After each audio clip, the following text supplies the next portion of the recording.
देश का अपना चैनल।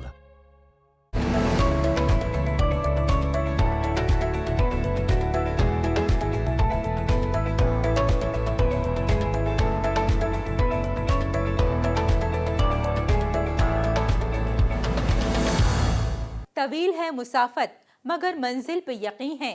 आजमाइश सख्त है लेकिन वो भी तो रहीम है। बेशक अगर जिंदगी में कुछ अच्छा और बेहतर हम करना चाहें तो राहें चाहे कितनी भी मुश्किल क्यों ना हो, हम जिंदगी में मुसलसल आगे बढ़ते रहते हैं। न सिर्फ अपने आप को संवारते हैं बल्कि समाज को भी संवारने में मददगार साबित होते हैं।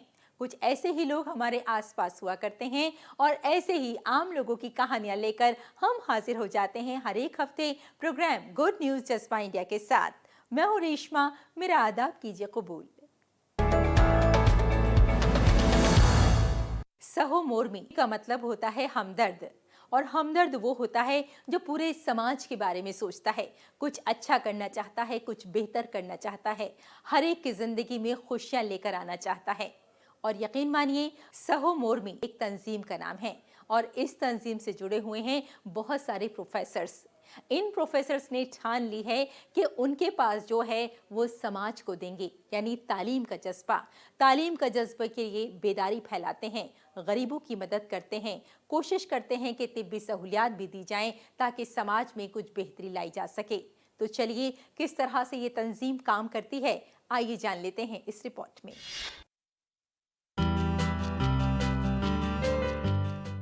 सहा मोरमी यानी दयालु कॉलेज प्रोफेसरों की एक एसोसिएशन का नाम है जो उन गतिविधियों को कर रहे हैं जो प्रधानमंत्री के जनसेवा के आह्वान को प्रतिबिंबित कर रहे हैं। ये लोग किसी भी इलाके, गांव या अन्य क्षेत्रों में जनसेवा के लिए कार्य कर रहे हैं। कोलकाता के पास गरिया के सहा मोरमी एसोसिएशन ने वंचित तबके के उन लोगों की जिम्मेदारी ली है जो अपनी पढ़ाई और अन्य पाठ्येतर गतिविधियों का खर्च वहन नहीं कर सकते, जिनके पास कुछ भी नहीं है। उनके लिए सहा मोरमी कई महत्वपूर्ण कार्य करते हैं। আমরা ভীষণভাবে সহানুভূতি নিয়ে हम बहुत प्यार और सहानुभूति के साथ उनको अपनी तरफ लाने की कोशिश कर रहे हैं, जिससे उनका दुख कम होगा। हमारी लगन और ईमानदारी उनके प्रति 100% है।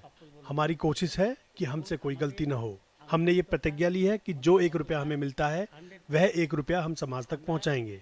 यहाँ पर अलग अलग तरीके से सिखाया जाता है और जो सिखाया जाता है वह बहुत ज्ञानवर्धक है। यहाँ पर सिलाई, नृत्य, संगीत, कंप्यूटर इत्यादि सब कुछ फ्री सिखाया जाता है। हम भोजन भी उपलब्ध। ये लोग जानते हैं कि शिक्षित समाज ही किसी क्षेत्र की खुशहाली का माध्यम बन सकता है और इसलिए ये लोग अपने अनुभव और ज्ञान को नई पीढ़ी तक पहुंचाने का प्रयास कर रहे हैं। यहाँ न केवल किताबी शिक्षा दी जा रही है बल्कि डिजिटल प्रणाली अपनाकर नए दौर और तकनीक से अवगत भी कराया जा रहा है। इतना ही नहीं, इन बच्चों को कौशल विकास प्रशिक्षण भी दिया जा रहा है।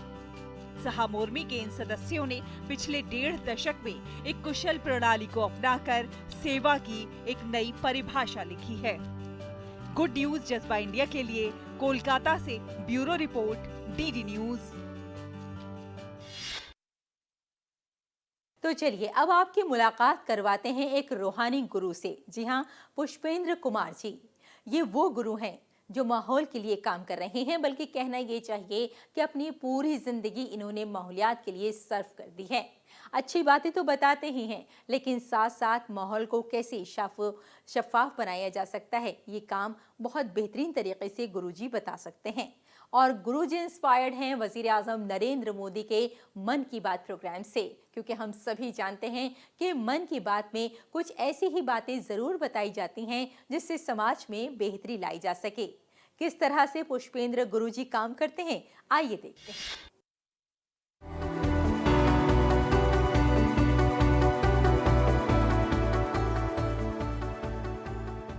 वजीर आजम का मन की बात प्रोग्राम हमेशा समाजी शऊर का मुतरादिफ रहा है। इस प्रोग्राम के तहत वजीर आजम की तरफ से की गई दरख्वास्तें और मशवरे आज मुआशरे को एक नई राह दिखा रही हैं। मन की बात के जरिए वजीर आजम वक्तन फवक्तन माहौलियाती तहफ़्फ़ुज़ के लिए ज्यादा से ज्यादा दरख्त लगाने का मुतालबा करते हैं। वजीर आजम के इस बयान से तहरीक लेते हुए रूहानी गुरु पुष्पेंद्र कुमार आर्याम ने गुरु पूर्णिमा के मौके पर अपने तमाम शागिर्दों को 1000 से ज्यादा पौधे तोहफे में दिए और उनसे ये अहद कराया कि वो अपने बच्चों की तरह बड़े होने तक इन पौधों को गुरु दक्षिणा के तौर पर महफूज रखेंगे। उन्होंने इस मुहिम को मेरा वतन मेरी जिंदगी मेरे संग का नाम दिया है। एक बहुत अच्छा अभियान हमारे यशस्वी प्रधानमंत्री श्री नरेंद्र मोदी जी ने प्रारंभ किया। उन्होंने पौधे के साथ एक भावनात्मक रिश्ते को जगाया लोगों के हृदय में और उन्होंने कहा कि अपनी माता जी के नाम पर हम पौधे को रोपें, यानी कि हम कहीं मूल अर्थों में जो हमारा एक आध्यात्मिक जगत रहा है, जो हमारी आध्यात्मिक प्रेरणाएं रही हैं, उसको कहीं ना कहीं ये विचार स्पंदित करता है। माता यानी प्रकृति, या देवी सर्वभूतेषु प्रकृति रूपेण संस्थिता, नमस्तस्यै नमस्तस्यै नमस्तस्यै नमो नमः।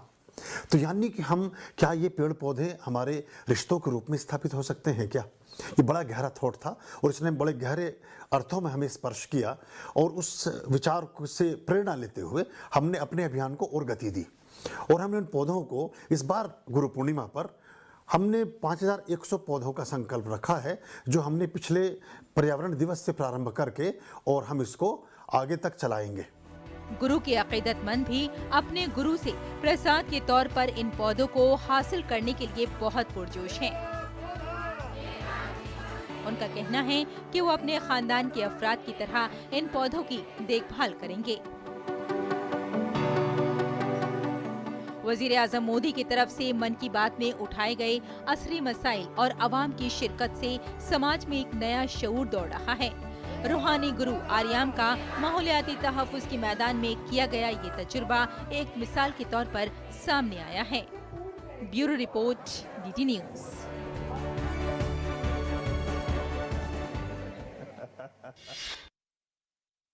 और यहाँ रुकते हैं एक छोटे से ब्रेक के लिए, जल्द हाजिर होते हैं। आप देखते रहिए गुड न्यूज जज्बा इंडिया का। कश्मीर से कन्याकुमारी तक, कच्छ से कामाख्या तक, राज्यों की राजधानियों से प्रदेशों के कोने कोने तक, होगी हर राज्य के हर हिस्से की पूरी खबर। देखिए भारत एट 7 खबर राज्यों की DD न्यूज़ पर।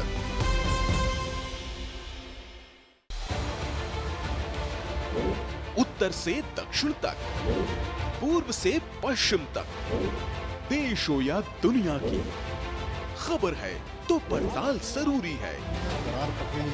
देखिए हमारे साथ मेरे पीछे भारत की सबसे एजेंडा भारत का है और किस तरह से एक नई शुरुआत इस वक्त DD न्यूज़ पर।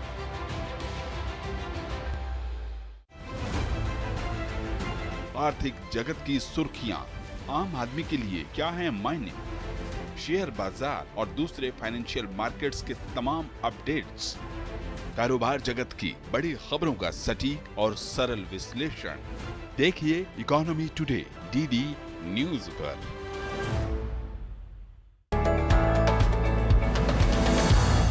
और अब आपकी मुलाकात करवाते हैं डॉक्टर वीरेंद्र अग्रवाल से। ये भी वो शख्सियत हैं जो समाज के लिए कुछ अच्छा और बेहतर करने की कोशिश करती है। बेशक इनके साथ भी कई लोग जुड़े हुए हैं और ये बात हम सब जानते हैं कि अगर हम एबल हैं तो हमें समाज के लिए अपना थोड़ा बहुत अतिया तो करना ही चाहिए। किस तरह से तालीम के लिए काम किया जा सकता है, किस तरह से तिब्बी फ़वाइद लोगों तक पहुंचाए जा सकते हैं, ये काम डॉक्टर साहब बखूबी अंजाम दे रहे हैं। और वाकई वही लोग कामयाब होते हैं इस दुनिया में जो दूसरों के लिए कुछ बेहतर करने का जज्बा रखते हैं। तो चलिए मिलते हैं डॉक्टर साहब से और जानते हैं कि इनकी बेहतर कारकर्दगियां क्या क्या हैं।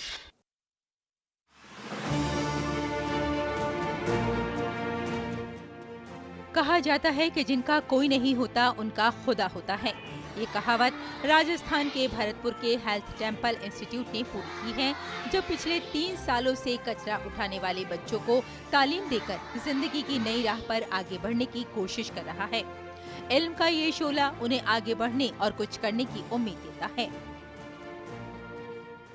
हमारे यहाँ पिछले 3 साल से खिलता बचपन संवरता जीवन प्रकल्प चल रहा है। यह है उन बच्चों के लिए समर्पित है जो बच्चे कपड़ा बीनते हैं, भीख मांगते हैं या असहाय है, बहुत ज़्यादा गरीब हैं। ये प्रकल्प की शुरुआत आज से 3 साल पहले कोरोना काल में जब हुई थी, जब ये बच्चे भीख मांगने हमारे यहाँ आते थे, तब ये प्रेरणा हमें वहाँ से मिली और ये प्रकल्प शुरू कर लिया। ये बच्चे पूरी तरह, कई बच्चे इसमें अनाथ भी हैं जिनके माँ बाप नहीं हैं, उनके नानी या दादा दादी के पास रहते हैं। ये इन बच्चों की सभी ज़रूरतें हम पूरी करते हैं, जैसे उनके कपड़े हैं, ड्रेस है, जूते हैं, चप्पल है, कंबल है, रजाई है, राशन है, जो भी है घर की ज़रूरत है और इनकी खुद की ज़रूरतें हम पूरी करते हैं। यह सभी कार्य भामाशाहों के सहयोग से पूरे होते हैं। कोई हमें दाल देता है, कोई आटा देता है, कोई पुराने कपड़े भी हमें दे जाता है जो बच्चों के काम आते रहते हैं। सर्वे करके इन बच्चों को लेके आए और हमारे पास 52 से 55 बच्चे हैं जिनको हम अच्छी शिक्षा देते हैं। कितने समय बच्चों में? करीबन ये 5 साल हो गए। अच्छा, ये क्या काम करते थे पहले? ये कबाड़ा बीनते थे सर। अच्छा, ये रोड पे जो कबाड़ा बीनते थे और भीख मांगते थे, ये उन बच्चों से, इन फैमिलियों से बिलोंग करते हैं जो सबसे ही पुअर फैमिली होती है। ये डॉक्टर वीरेंद्र अग्रवाल हैं और इनकी टीम की कोशिश है जो यतीमों, बेसहारों और रेक पेकर्स को तालीम और दीगर जरूरी अशिया फराहम कर रहे हैं ताकि वो मुआशरे के मरकजी धारे में शामिल हो सके। ये लोग सड़कों, बस स्टैंड, रेलवे स्टेशन और मंदिरों पर भीख मांगने और कूड़ा करकट जमा करने वाले बच्चों को इदारे में लाते हैं, उन्हें तालीम, कपड़े, यहाँ तक कि सरकारी स्कूलों में दाखिल करवाते हैं और खाने का भी बंदोबस्त करते हैं। पहले हम कबाड़ा बीनते थे, फिर सर यहाँ लेके आए, हमको पढ़ाया, खाने भी खिलाता है, शाम को खिलाता है, 3 बजे आता है। शहर के रंजीत नगर के हेल्थ मंदिर में न सिर्फ लोगों की सेहत बेहतर होती है बल्कि कचरा उठाने वाले गरीब बच्चों को मुफ्त तालीम दी जाती है। कोरोना के दौर से शुरू होने वाले इस सफर में अब तक इस हेल्थ मंदिर में कूड़ा उठाने वालों के 262 बच्चों को मुफ्त तालीम फराहम की जा चुकी है और ये सिलसिला मुसलसल जारी है। Bureau report, D news. दोस्तों, कुछ अच्छा और बेहतर करने के लिए ये ज़रूरी नहीं है कि आपकी उम्र ज़्यादा नहीं होनी चाहिए। बेशक हम आपकी मुलाकात करवा रहे हैं जसबीर सिंह जी से। इनकी उम्र है 73 साल, लेकिन इनके अंदर जज्बा है गजब का। माहौलियात के लिए ये काम करते हैं, पौधे आप लगाते हैं और लोगों को बेदार करते हैं कि किस तरह से माहौल को साफ सुथरा रखना चाहिए। और दूसरी बात, खून का अतिया भी कर चुके हैं। शायद आपको यकीन ना आए, लेकिन ये साहब ऐसे हैं जिन्होंने तकरीबन 200 मरतबा से ज़्यादा खून का अतिया किया है। लोगों के अंदर बेदारी फैलाते हैं ताकि लोग भी समाज के लिए कुछ अच्छा और बेहतर कर सकें। तो कैसी है इनकी ज़िंदगी, आइए देखते हैं।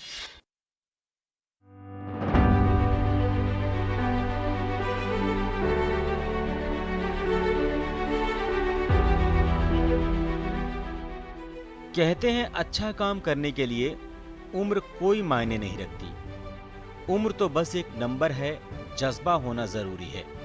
इस बात को सच साबित करके दिखाया है पंजाब के गुरदासपुर के गांव हयात नगर निवासी जसबीर सिंह ने। इन्होंने अपना पूरा जीवन लोगों के लिए समर्पित कर दिया। 73 साल के इस बुजुर्ग ने अब तक 200 से ज्यादा बार रक्तदान किया है। वो मानते हैं कि रक्तदान करने से खून पतला होता है जो सेहत के लिए फायदेमंद है और इसके लिए वो अक्सर मेलों और धार्मिक कार्यक्रमों में जाते हैं और वहां लोगों को रक्तदान के प्रति जागरूक भी करते हैं। इतना ही नहीं, जसबीर सिंह लोगों को मुफ्त में पौधे भी वितरण करते हैं। खूनदान जी वेखो, मैं 71 सन तो लगा ते 2014 सन च मैनू सिविल हस्पताल वाले लिख के दिता भी 176 वार, क्योंकि वो पुराने जो डॉक्टर होंगे ना खूनदान लेंदे ब्लड बैंक वाले, वो फिर दस देंगे ने आने वाले भी ये साढ़े को इन्ने चिर का खूनदान करता आ। हाँ जी, तो वो आते भी हुण खूनदान नहीं तुहाडा ना, मैं फिर भी खूनदान करी जाना। हाँ जी, साल के 4-4 5-5 वारी, जिहदा कि अंकड़ा मेरा 200 तो पार कर गया। हुण मैनूं 2 साल हो गए आ असीं बूटे लाइए, नाले ते एक थोड़ी आमदन भी हो जाती, नाले फिर जे किसी नूं सज्जण दी लोड़ पैंदी सी मैं फ्री बूटे दिंदा रहा। दरअसल जसबीर सिंह भारत और पाकिस्तान के बंटवारे के वक्त पाकिस्तान से यहाँ आए थे और उनका परिवार हयात नगर गांव में बस गया था। उनके पिता को बागवानी का शौक था, जिससे उनमें भी पेड़ लगाने का शौक जागा। इसके बाद उन्होंने अपने घर के पिछले हिस्से में एक छोटे से क्षेत्र और खेतों में विभिन्न प्रकार के औषधीय पौधों को लगाना शुरू किया और उन्होंने इस बारे में ज्ञान भी प्राप्त करना शुरू किया। जब उन्हें पता चला कि इन पौधों से कई बीमारियां ठीक हो जाती हैं, तो उन्होंने इन पौधों को मुफ्त में बांटना शुरू किया, जिससे लोग इनसे लाभान्वित हो सकें और स्वस्थ रहें। वे मेलों और धार्मिक समारोहों में जाते हैं और इन पौधों को लोगों को देते हैं और उन्हें उनके गुणों और उपयोगों के बारे में भी बताते हैं। इनके द्वारा दिए जाने वाले कुछ पौधे ऐसे हैं जो अन्य नर्सरी की तुलना में आधी कीमत पर बेचते हैं। जसबीर सिंह 1971 से रक्तदान भी कर रहे हैं और अब तक करीब 200 से ज्यादा बार रक्तदान कर चुके हैं। गुड न्यूज जज्बा इंडिया के लिए गुरदासपुर से बिशंबर बिट्टू की रिपोर्ट, डीडी न्यूज।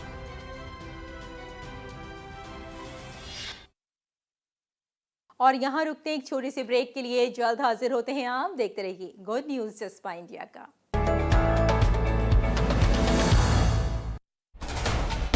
कश्मीर से कन्याकुमारी तक, कच्छ से कामाख्या तक, राज्यों की राजधानियों से प्रदेशों के कोने कोने तक, होगी हर राज्य के हर हिस्से की पूरी खबर।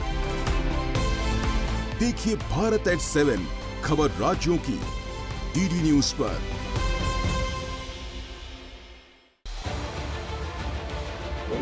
उत्तर से दक्षिण तक, पूर्व से पश्चिम तक, देश हो या दुनिया की खबर है तो पड़ताल जरूरी है। देखिए हमारे साथ मेरे पीछे भारत की सबसे एजेंडा भारत का है और किस तरह से एक नई शुरुआत इस वक्त डीडी न्यूज पर।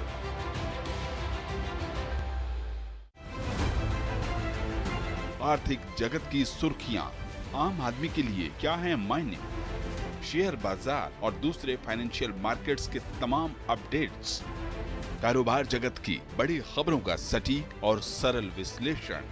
देखिए इकोनॉमी टुडे डीडी न्यूज पर।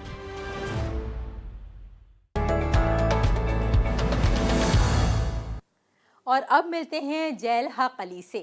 इनकी उम्र है 47 साल, लेकिन ये काम कर रहे हैं कुछ अलग, कुछ अनोखा। आप सोचेंगे क्या, तो हम आपको बता देते हैं। आप हैं दिव्यांग, बावजूद इसके आप काम कर रहे हैं घड़ियों को सही करने का, यानी घड़ियों की मरम्मत का। आपकी अपनी दुकान है और इस दुकान पर आप घड़ियों को सही करते हैं, यानी वक्त को किस तरह से सही किया जा सकता है, ये काम अली साहब बहुत अच्छी तरह से जानते हैं।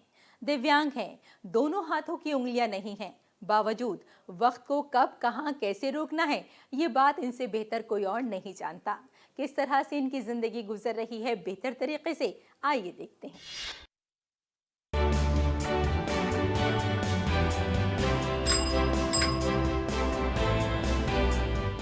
47 साला जैल हक अली बहुत से लोगों के लिए तहरीक हैं।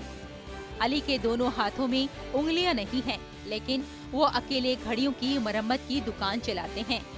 अली को घड़ियां ठीक करते देखकर लोग हैरान रह जाते हैं, क्योंकि हाथ और उंगलियां उमूमन घड़ी की मरम्मत के लिए जरूरी होती हैं। लेकिन अली ने इन रुकावटों को शिकस्त दी और काम का अपना मुनफरिद अंदाज तैयार किया। मैं चैलेंज करके अपना भी सीखा है, किसी ने मुझको नहीं सिखाया। मुझको कौन सिखाएगा, हाथ ही नहीं है सिखाएगा, अपना भी सीखा है। मैं तो सोचा है कि बहुत अच्छा मेकर हूँ, और दूसरा आदमी जब मेरे दुकान में आता है घोड़िया महसूस करता है, घोड़ी का मेकर हूँ तो घोड़ी ठीक ही होता है, ऐसा भला आदमी है उससे से अच्छा होता है। अली आसाम के धुबरी जिले के जगरपार इलाके के रहने वाले हैं। वो अपने बचपन में तकरीबन 1980 की दहाई में एक धमाके में अपने हाथों की तमाम 10 उंगलियां खो बैठे थे। अपनी मासूरी की वजह से इन्हें काम की तलाश करने में काफी जद्दोजहद करनी पड़ी, लेकिन आहिस्ता आहिस्ता इन्होंने घड़ियां ठीक करने की तरकीब सीखना शुरू कर दिया। ये लगन और अज़्म रंग लेकर आई। अब अली की अपनी दुकान है, जहां वो घड़ियां, वॉल क्लॉक और इस तरह की दूसरी चीजें फरोख्त करते हैं और घड़ियों की मरम्मत भी करते हैं। वो खुश हैं कि वो दूसरों पर इन्हिसार करने के बजाय अपनी आमदनी से अपने खानदान की किफालत कर सकते हैं। Bureau report, DD news.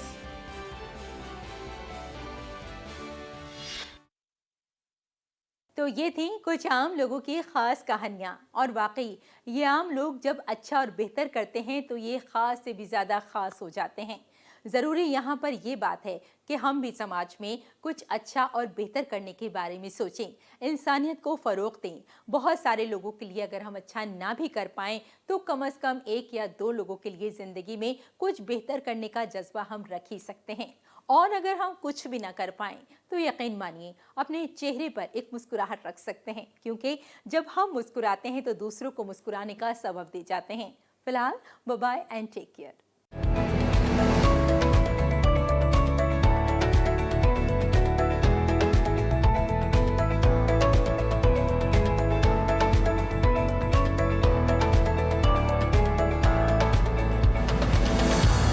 Sai Baba हमारे राम हैं, हमारे कृष्ण हैं, हमारे